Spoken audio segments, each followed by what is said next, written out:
The men who have made history from the decks of aircraft carriers have always been inseparable from the flying machines they love. Bringing their birds home to roost on the roof of their floating home required all the skill they could muster after the tension of combat. You come around and your approach pattern at your minimal speeds. You turn into the groove, and you just catch the eye of that signal officer, and you'd love him all the more. You saw his hands out, and he'd just bring you aboard.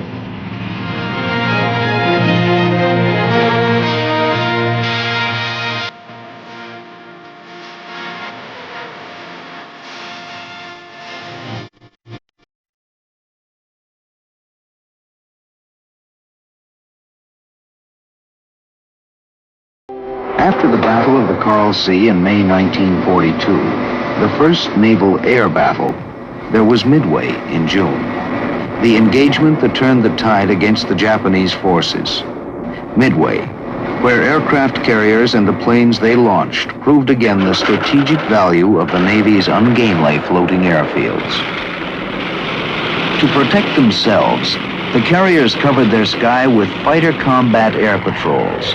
If the enemy should get through, the crossfire of anti-aircraft guns would take over.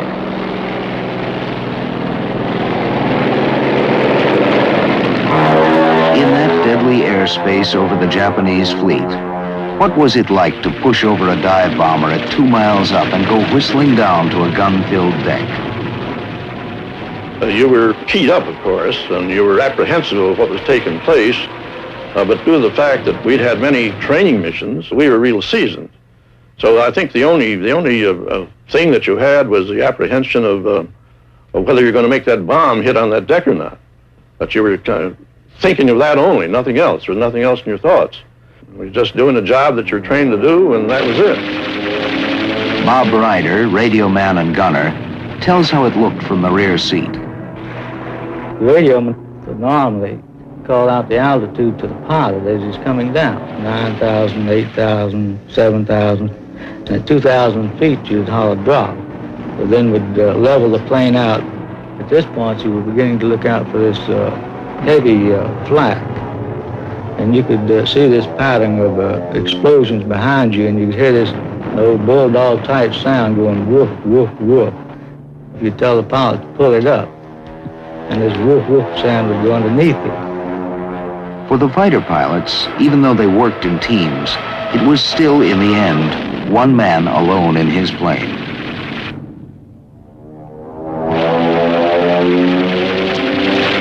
What does it take to make a good fighter pilot? Gene Valencia, a top Navy ace who won 23 and lost none, sums it up. He has to be aggressive. He has to love to fight. He has to love to tangle. But he does not, and he cannot do it foolishly. He has to know the performance of his aircraft. It's that simple. Simple? Another Navy pilot, Hamilton McWhorter, remembers that combat flying is not an occupation that accepts errors of judgment. You don't get a chance to make but one mistake. Usually that one mistake is the last one. Landing a plane on a carrier deck, a moving, rolling, pitching platform, also allows few mistakes. It was like putting a match alongside of a swimming pool. And then you thought to yourself, are we going to make it on that little thing? David McCampbell, the Navy's top World War II fighter ace. We've always had a man back on the platform with the landing signal officer, and his job to watch for hooks and wheels down when the plane is well back in the groove, long before time for him to land. Recently, the blueprints for this fragile machine were dusted off, and a replica of the Navy's first aircraft soared out of history. To a carrier pilot, no two landings are alike. Lieutenant Skip Phelps explains how it is. It's always something different. The day is different, the sea is different, the wind's different. Now this is 2 years for me. Today it's as new as it was 2 years ago.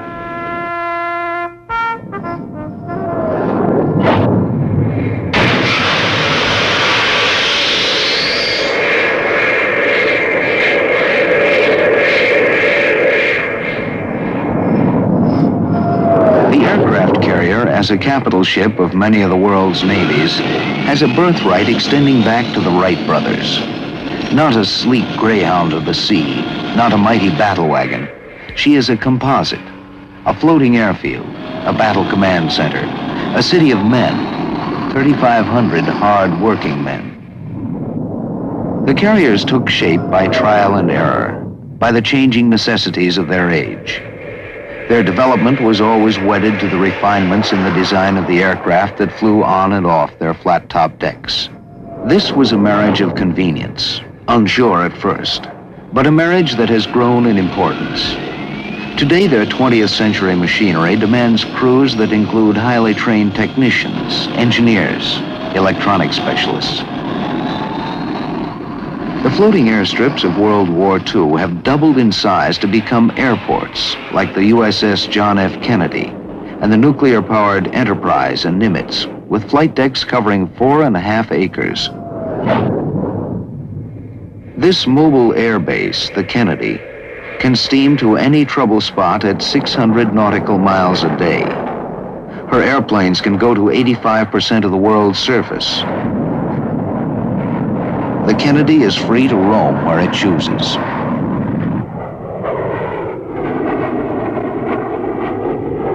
Over the years, American carriers have protected friends and stood off would-be enemies. In peace as in war, they have been the shield and the power of America in a world where no day goes by without threat and crisis.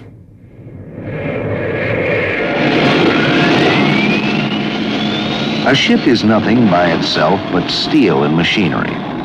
When you put people aboard, it becomes a living thing. And it was with people, visionary and insistent, that the aircraft carrier had its beginning in the first decade of the century. The year is 1909. William Howard Taft is our president. The automobile is still a newcomer in our streets. Hardly have we succeeded in propelling ourselves along the ground on 4 wheels with the gasoline engine, then the Wright brothers have used it to propel themselves through the air. Now, Orville Wright is demonstrating a later model at Fort Myer, Virginia. Navy Lieutenant George Sweet, attending as an observer, reports back, "The Navy must have that. It will be most important to us." With these words, he sets in motion forces that will change history.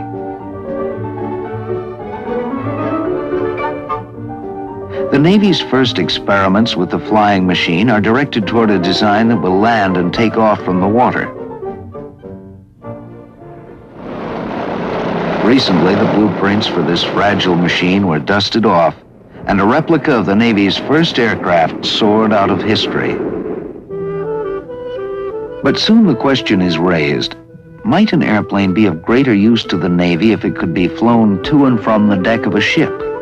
In 1910, at Hampton Roads, Virginia, a civilian pilot, Eugene Ely, tests the idea.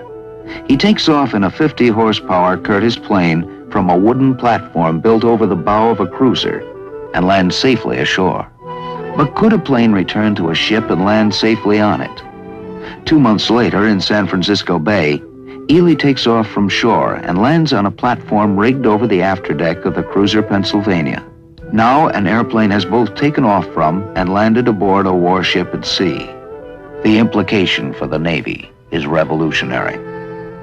The Navy's first pilot, Lieutenant Theodore Ellison, is already learning to fly with Glenn Curtiss, a pioneer in aircraft design and construction. The first groups of Navy air pilots to win their wings contain men who will make naval aviation history, men who will lead carrier aviation through a world war. Early in the century, there's no question that Britannia rules the waves. But Germany's Kaiser Wilhelm decides to challenge England with a naval race. British sea dogs, old hands at naval warfare, but always ready for new ideas, build His Majesty's ship Furious, the world's first aircraft carrier. The U.S. Navy takes its own steps into the future by fitting 3 cruisers with catapults to launch planes. But as America enters World War I, the battleship continues to play the star role as the capital ship of the fleet.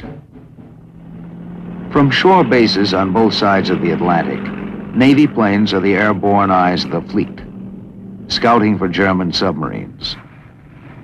Their brief missions are limited by the short range of the aircraft.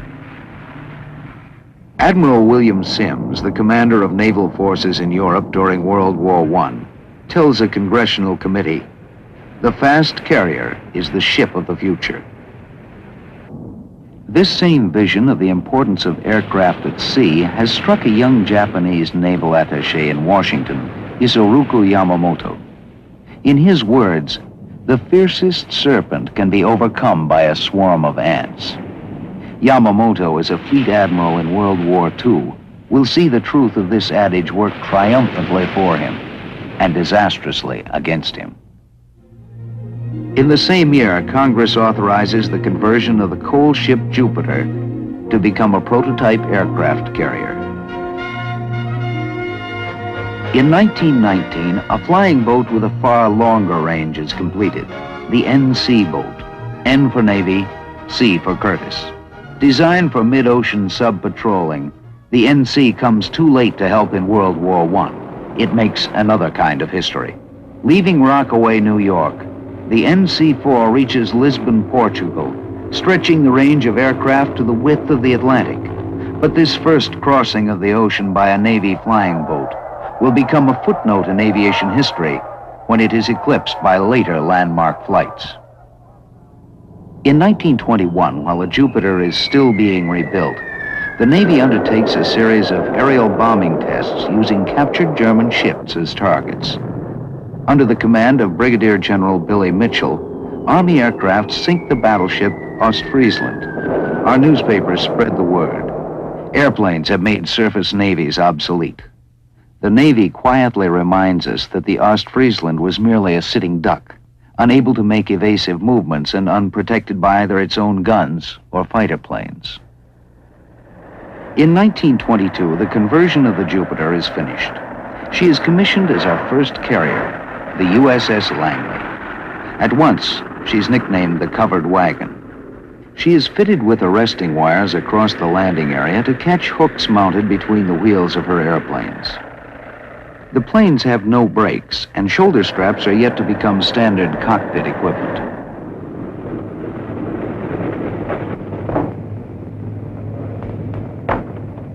In these days, Navy pilots with tongue-in-cheek define a successful landing as one which the pilot can walk away from. But scores of future air admirals will be among the thousands who will win their wings on the Navy's first carrier. It will become a proud boast for graying eagles to say, "I flew off the Langley." That pilot in trouble, Lieutenant Gerald Bogan, will one day, as a rear admiral, command a carrier task group through an important battle in World War II. My tail hook, as it sometimes would happen, instead of engaging the arresting wire, rode one of these fore and aft wires, which caused the plane to slew to the left.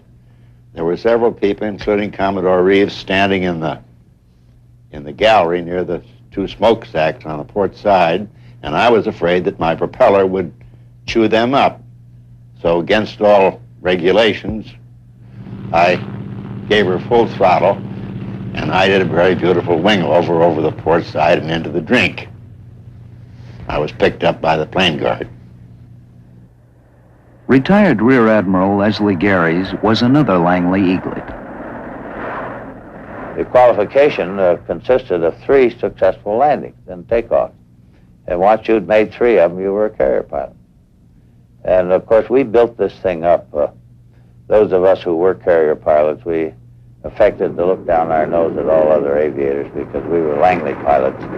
And we built this all up to be quite a thing. And then later, when we got the other carriers, and it was our job to train and classify other carriers, then we had to break it all down again and convince everybody it was easy and safe and nothing to it. But that Langley was really something. The 1920s, the jazz age, the golden age of sports and bathtub gin. The era of wonderful nonsense. Beneath the facade of frivolity, there is a desperate desire to prevent a second world war. At a Washington conference, the leading powers agree to cut down their navies. The treaty calls for the United States to cancel 2 battle cruisers under construction, the Saratoga and the Lexington. But it permits the construction of aircraft carriers by conversion of these hulls. The Lexington becomes carrier number 2, and the Saratoga number 3. One day they will play their roles on the Pacific stage, helping to stop an enemy from sweeping across the ocean. Our naval aviators in combat for the first time fight against heavy odds. The enemy pilots are more experienced. In 1929, Navy pilots practiced their trade in a fleet exercise at the Panama Canal. Saratoga serves with the attackers and Lexington with the defenders. Making new ground rules, the attackers launch a pre-dawn airstrike. The results will catch the attention of many who scoff at the Navy's aviation program. Admiral Garys flew a fighter off the Saratoga. My squadron was assigned to go after what was then the Army Air Corps airplanes over at the Army field on the Atlantic side of the canal. Everybody was just absent, and we romped up and down the field and, in theory, destroyed all their aircraft. The bombers went in, and the scouts were bombing, and I think the other fighter squadron was romping around over Miraflores. Anyway, by 8 o'clock, 9 o'clock, we were all through. Well, the umpires declared that the battle fleet had won the war because the Panama Canal had been so damaged by this air attack that it was out of commission, couldn't function. Was it established fleet aviation as a real combat arm of the fleet.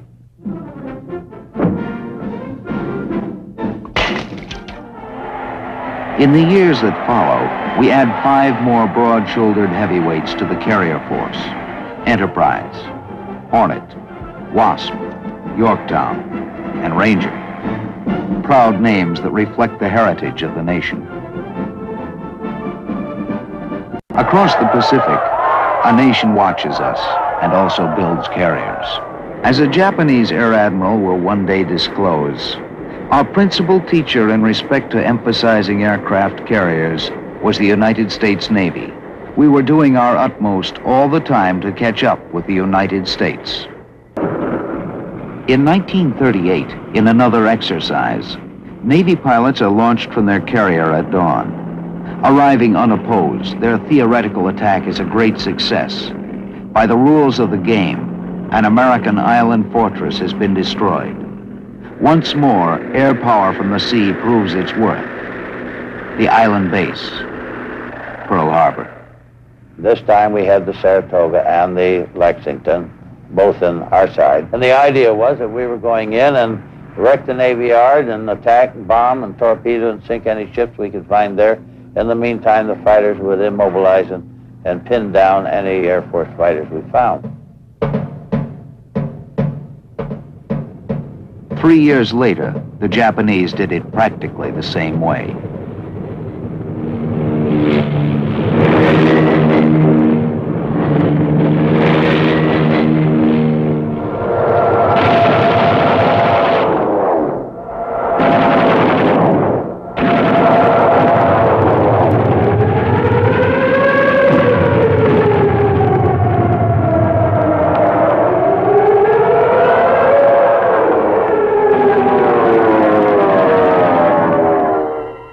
Under the command of Admiral Yamamoto, Japanese carrier air power had challenged a fleet considered the strongest afloat. All our Pacific battle wagons are gone. The fiercest serpent had been overcome by a swarm of ants. What was left to stop Yamamoto from making the entire Pacific a Japanese lake? None of our 7 carriers are at Pearl Harbor on December 7th. Of the 3 assigned in the Pacific, Saratoga is at San Diego, her home port. Lexington and Enterprise are steaming at sea. From the Atlantic Fleet, the Hornet, Wasp, and Yorktown will join the Pacific forces in 1942. The 7th carrier, Ranger, will serve in the Atlantic and Mediterranean until 1944. Meanwhile, Japanese forces are seizing vast areas of the Pacific.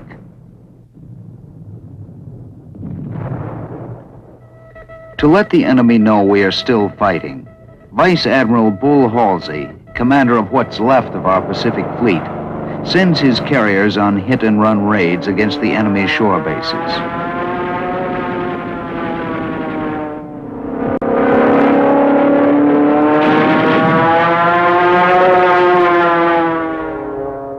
The enemy's flyers meet our attackers with skilled airmanship.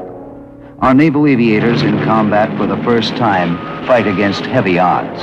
The enemy pilots are more experienced. Their fighter plane, the Zero, though lightly armored, is faster and more maneuverable than our Wildcat. Fighter ace Gene Valencia had great respect for his opponents. You didn't tangle with him alone. If you did, you were crazy. And I don't know any fighter pilot that will tell you he fought plane for plane with the Zero. And we did have to depend on each other. It was a matter of tactics. The rule was to fly always in formations of 2 or 4 fighters. And the basic tactic, conceived by Lieutenant John Thatch, became known as the Thatch Weave. You can't shoot anything if you can't bring your guns around the barrel on it. I would ask myself, now what should we do if we're flying along in a formation? Let's say we've got 4 planes, 2 sections, and we saw an enemy. Well, if you think the enemy can outperform you, you don't turn and run, because he can catch you, and you'll be easy target. You turn toward him. Try to keep turning toward him so he can't get on your tail. I wasn't sure how well this would work, so I went out one morning and I got a hold of a young man named Butch O'Hare and gave him 4 airplanes and I took 4. It really worked. Edward O'Hare, one of the first aviator heroes of World War II, helped perfect the art of night fighting and scored feats like shooting down 5 enemy planes in a single engagement. One night, he didn't come back. Chicago's International Airport was given his name. Alexander Vrashew, a top Navy fighter ace himself, flew with O'Hare as his wingman. He had a way of presenting a problem not only in the air by example, but by quietly explaining it in a little more detail on the ground if needs be. But you got the message rather quickly and in a way that it stuck with you. Little things like maybe conserving fuel, looking over your shoulder at the right time, or at least before making a run or making an attack. And I can safely say that I saved my life a couple of times by remembering little rules like this. In April 1942, a daring strike is ready that will hit the enemy exactly where he lives and let him know he is vulnerable. A squadron of 16 Army B-25 bombers will attack Tokyo from an unlikely airbase for the Army Air Corps, the deck of the USS Hornet at sea. For land pilots to lift heavy Army bombers from a carrier took months of training. Navy Lieutenant Henry Miller, now Rear Admiral, showed them how. Light loads at the start, medium loads, and then a final heavy load, which was 2,000 pounds over the maximum designed weight of the aircraft. It was a rough day. The wind was blowing, the seas were pretty high. We had to slow down the Hornet because we had so much wind over the deck and we were taking water over the bow. Jimmy Doolittle was the first one. He, of course, was a crack aviator, and there wasn't a flaw in his technique. And it took 1 hour to get the rest of the planes off. At precisely the time that the first plane was supposed to be over Tokyo, the Japanese radio went off the air. And then it came back on the air and was talking about the enemy planes over Japan. Cheer went up all over the ship because we knew they got in there and were dropping their bombs. It was a tremendous shot in the arm for the great American public.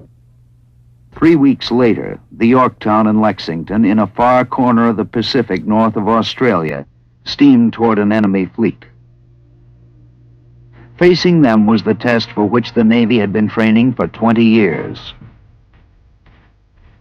In the tradition of great battles at sea, Trafalgar, the Monitor and Merrimac at Hampton Roads, Jutland, the planes of the Saratoga and Lexington would meet their rendezvous with destiny over the Coral Sea. For the first time in history, a naval battle would be fought only in the sky.